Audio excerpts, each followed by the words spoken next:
Ciao ragazzi, prima di mostrare il video volevo spendere due paroline, raccontarvi brevemente un po' la mia storia, giusto per farvi capire che cosa si nasconde dietro alla visione di un filmato, di un tuffo che mediamente dura fra i 2 e i 3 minuti, tutto quello che viene fatto in sordina. Allora, io sono partito anni fa, innanzitutto facendo un corso con la didattica di Apnea Academy, il che mi ha aiutato innanzitutto ad avere sicuramente una sicurezza maggiore in acqua. Poi col tempo ho acquisito una conoscenza del corpo, dei miei limiti e delle mie possibilità. Come tanti ragazzi di voi, poi è ovvio che magari allora, nel mio caso io adoro l'apnea, però l'apnea viene vista da me come mezzo che mi serve per ottenere quello che io cerco dal mare, quindi è la pesca. E poi dicevo, come tanti ragazzi di voi, magari guardavo i video, guardavo quello che i supereroi facevano. E nel mio caso specifico io guardavo i video di Alberto Marci, mi piaceva molto, mi affascinava questa cosa della pesca profonda. È ovvio che usando un po' di sale in zucca non mi veniva in mente, dopo aver visto lui fare un tuffo a 40 metri, il giorno dopo prendere e fiondarmi e fare la stessa cosa che faceva lui. Però poter guardare questa persona fare queste cose mi ha posto un obiettivo nella mia testa e ho pensato, accidenti, lo può fare un essere umano questa cosa qui. Io magari non arriverò a fare quello che ha fatto lui, però voglio direzionare la mia vita in questa direzione, va bene? E allora da lì, un po' alla volta, ho iniziato a maturare esperienza, innanzitutto in mare, a seguire i consigli di quelli più bravi, più esperti. E, e poi ho dedicato la mia vita a questo. Siccome la pesca molto profonda è estrema, già pesca in apnea significa comunque pericolo in agguato, perché se non fossimo coscienti di questo pericolo, andare in acqua ci metterebbe sicuramente a rischio. Allora ho detto, siccome ha un potenziale di rischio molto alto, voglio aumentare di molto la mia curva di sicurezza, quindi ho preso con calma le cose. Prendere con calma le cose significa guadagnare innanzitutto un metro alla volta e poi per ottenere questo metro alla volta ho costruito, quindi ho lavorato parecchio su di me, ho lavorato sulla fisicità, ho lavorato sulla testa soprattutto. Poi io non è che sono matto, però eh, mi sono limitato di tante cose, quindi non c'è il fumare, non c'è nemmeno la birra con la pizza, non c'è fare le nottate lunghe e poi dopo magari il mattino dopo andare in mare.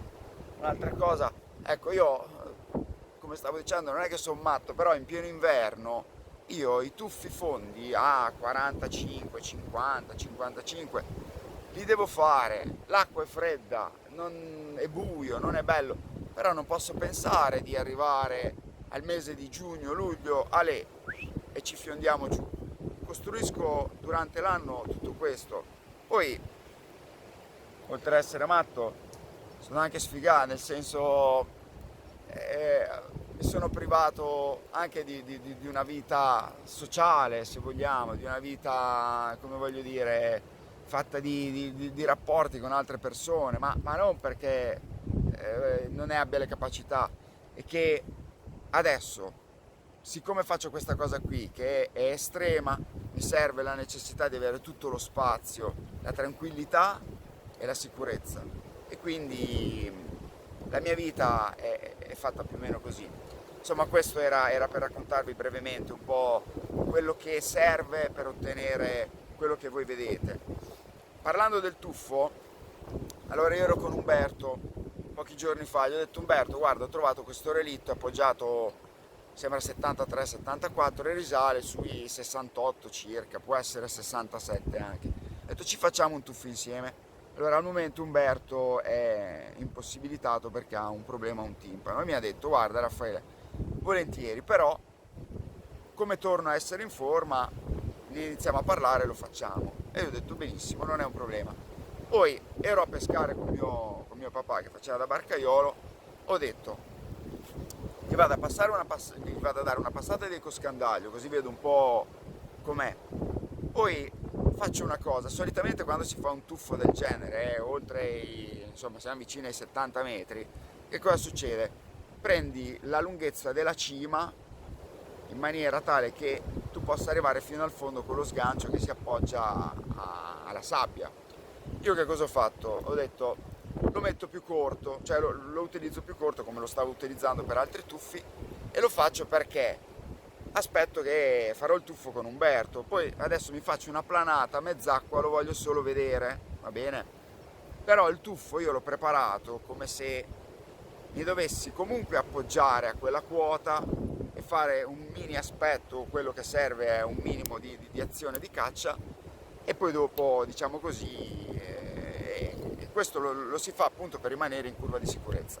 Niente, morale della favola, io faccio sto tuffo, me lo sono preparato molto bene, mentre vado giù, sgancio, vedete nel filmato che mollo il piombo e mi rimangono altri 20 metri da fare pinneggiando, diciamo, tra una pinneggiata e una mezza caduta.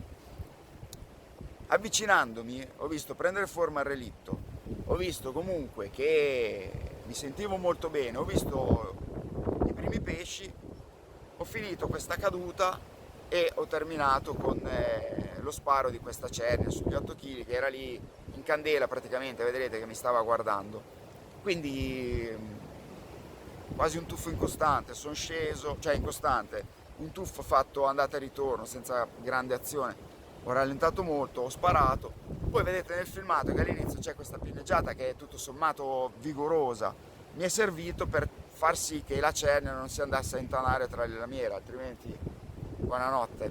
Quindi questa pinneggiata un po' più forte, poi dopo una volta staccata bene dal fondo ho rallentato, velocità di crociera fino a risalire.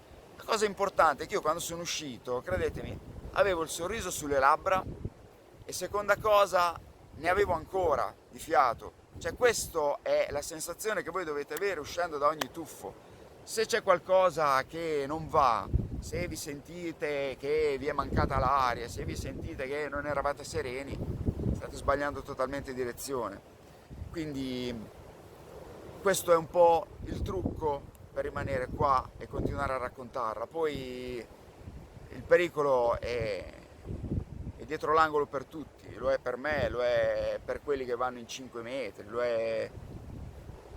Nessuno è al di fuori da questa situazione.